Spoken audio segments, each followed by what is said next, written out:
Έχετε ακούσει λοιπόν για αυτά τα squishy butter, ας πούμε, που λένε? Τα squishy butter, τα ξέρετε το squishy butter. Έχει βγει συνταγή για να το κάνει σπίτι. Λοιπόν, εγώ έχω φτιάξει δύο, θα σας δείξω το ένα. Το δεύτερο στο επόμενο βίντεο. Θα κάνουμε ένα τη βδομάδα, εκτός από αυτή τη βδομάδα που θα φτιάξουμε 4. Ωραία. Πάμε answer reveal. Πάρτε το μπατεράρα, είναι κόκκινο, φαίνεται λίγο ροζ. Είναι κόκκινο με μπλε, αν το δείτε. Κόκκινο με μπλε.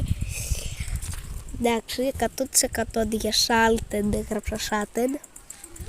Το υπόσχομαι δεν θα ξανακάνω αυτό το λάθος. Και εντάξει παιδιά, τέλειο.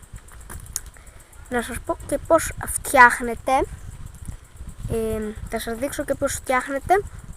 Το συγκεκριμένο, παίρνει μια κόλλα α4, την διπλώνεις στη μέση, δεν τη σκίζεις, την ξαναδιπλώνεις από τη μέση, την ξανακάνεις και πάλι στη μέση, την κάνεις στη μέση και μετά ξανά στη μέση, μετά την αφήνεις και θα δείτε θα σχηματιστούν 4 τετράγωνα ορθογώνια.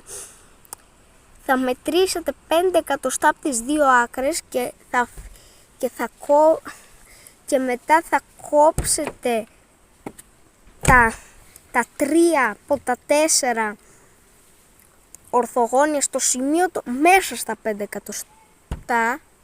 Κόβετε τα 3 από τα 4, το κάνετε αυτό και από τις δύο πλευρές.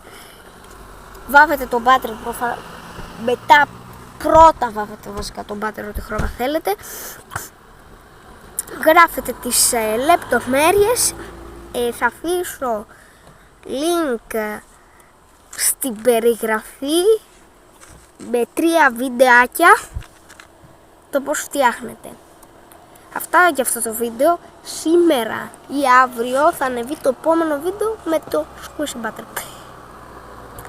Κάντε like και subscribe και τα λέμε στο επόμενο squishy butter βίντεο. Διόρθωση, όταν κλείνετε το butter, επίσης βάζετε ζυλωτή από πάνω. Όταν κλείνετε το butter βάζετε μέσα μπόλικο μαμπόλικο